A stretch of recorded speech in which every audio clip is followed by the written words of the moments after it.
నా పేరు శారద. నేను ఈ జూబ్లీ హిల్స్ జరగబోయే ఉప ఎన్నికల్లో నవీన్ యాదవ్ గారి కోసం ప్రచారం సాగిస్తున్నాను. ఉన్న ఆదరణ చూడలేక మరి ఏ కారణం అనేది జనానికి అర్థమవుతుందో లేదో నాకైతే తెలియదు. కానీ ఇన్ జనరల్గా కేటీఆర్ గారు చెప్తున్నారు, పేకలేనాడు కుర్చీలో కూర్చున్నాడు, ఏం బిగుతాడు ఇంకాను, ఆ పేకలేకే వచ్చి ఇక్కడ తిరుగుతున్నాడు రేవంత్ రెడ్డి, ఏ ముఖ్యమంత్రి ఇలా ప్రచారాల్లో తిరగలేదు ఇంతవరకు అని మాట్లాడుతున్నారు.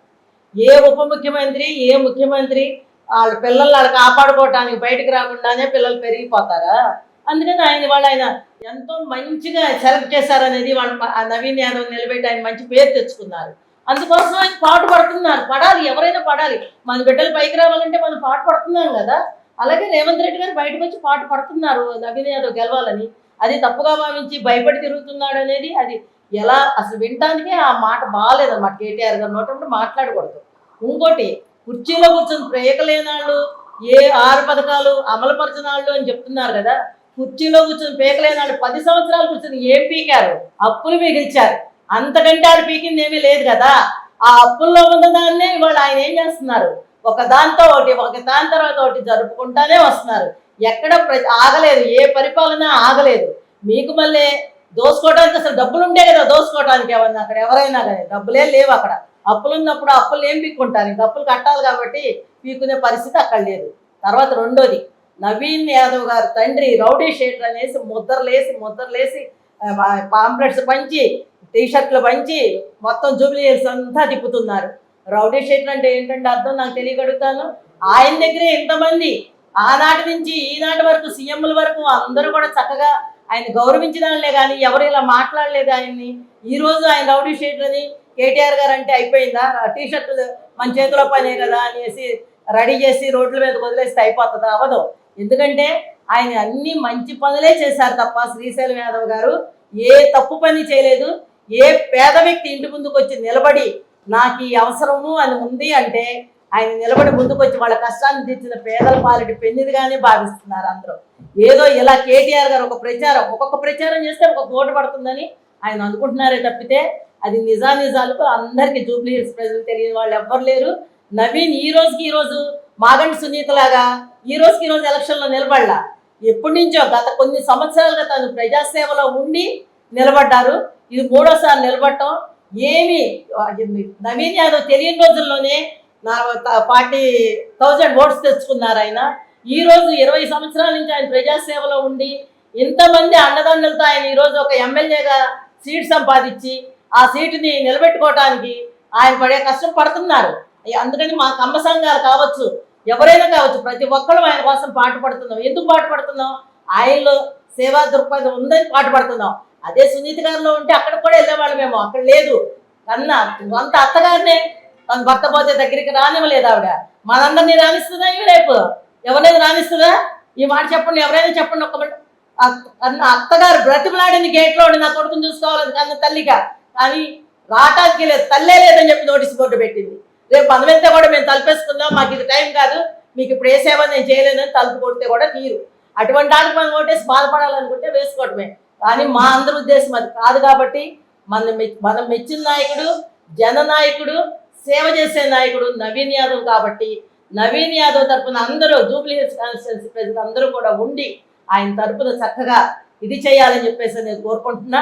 సినీ పరిశ్రమల వారి గురించి మాట్లాడాలంటే సినీ పరిశ్రమలో పెద్దలందరూ కూడా వివరంగా చెప్పింది ఏంటంటే 1980లోనే కాంగ్రెస్ ప్రభుత్వం మాకు ఇన్ని స్టూడియోలు ఈరోజు వచ్చినట్లందరికీ కారణం కాంగ్రెస్ ప్రభుత్వం అని చెప్పి వాళ్లే తెలియజేశారు.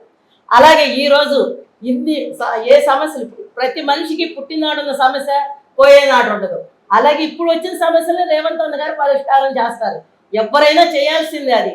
ఆ పదవిలో కూర్చున్నప్పుడు ఆయన దగ్గరికి వెళ్తారు ప్రజలు, ఆయన దాన్ని ఒక్కొక్క దాన్ని పరిష్కారం చేసుకుంటూ వస్తారు. కాబట్టి సినీ పరిశ్రమలకు కానివ్వండి, ఎవరికైనా కానివ్వండి, కాంగ్రెస్ ప్రభుత్వమే చేసింది ఆ కాలంలో. అంతేగాని కాంగ్రెస్ ప్రభుత్వం చేయలేదు, పక్కకు తోశారు, మమ్మల్ని 10 ఏళ్ళు పిలిచారు. పిలిస్తే ఏం చేసావు? నువ్వు మిగిల్చావు అప్పుల్ని. నువ్వు మళ్ళీ బాగా చేస్తుంటే మళ్ళీ ఇంకొక 5 ఏళ్ళు పిలిచేవారు. మరి అది లేదు కాబట్టి కాంగ్రెస్ ప్రభుత్వం మళ్ళీ పరిపాలనలోకి వచ్చింది. అంతేగాని వాళ్ళు చేతైనాళ్ళని మనం ఎవరం బిరుదులు ఇవ్వడానికి మనకి ఎవరికి అంత హక్కు లేదు. మనం అంత కాలం కూడా కాదు. ఎందుకంటే కష్టపడే వాళ్ళకి తెలుస్తుంది. రేవంత్ ఎన్ని కష్టపడతా అంటే ఇవాళ ఈ 6 పథకాలని అమలు పరచగలుగుతున్నారు అనేది ప్రజలు అర్థం చేసుకోవాలి. అలాగే హైడ్రా విషయం ఆలోచిస్తే నేను చెప్పేది ఒకటే, వరదలు వచ్చినా వాగులు వచ్చినా ఏ కాలనీలు మునిగిపోకూడదు అనే ఒక ఆలోచనతోటి దిగిన ఇది ఇష్యూ అది. అందుకని ఎక్కడ అడ్డుంటే వాటిని తొలగిస్తున్నారే తప్పితే ఇక్కడ పేద ప్రజలది కాదు, ఇది ఉన్నత వాళ్ళది కాదు, అందరూ సమానమే. ఆయనకి అడ్డొచ్చిందాన్ని తొలగించాడు తప్పితే అందరికీ ఆయన ఏం తొలగించలేదు. అందుకని వరదల్లో వచ్చినప్పుడు ప్రజలు కాపాడటం కోసం ఆయన తీసుకున్న నిర్ణయం హైడ్రా. అది ఎవరికి అర్థమవుతుందంటే చదువుకున్న వాళ్ళకే అర్థమవుతుంది, చదువుకున్న వాళ్ళు కూడా ఈరోజు వాళ్ళ పిల్లలు చదువుకుంటారు కాబట్టి వాళ్ళ ద్వారా తెలుస్తుంది.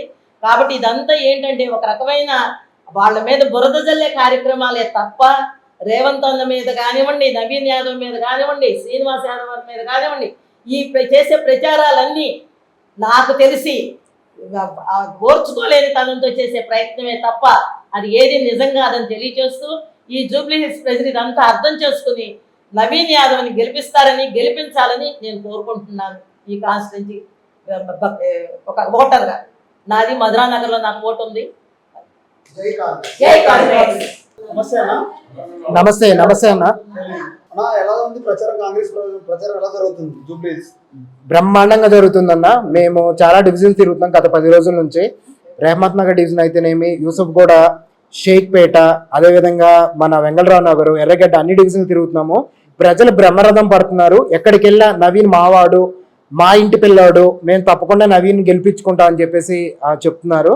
సో ఇది చాలా శుభసూచకం.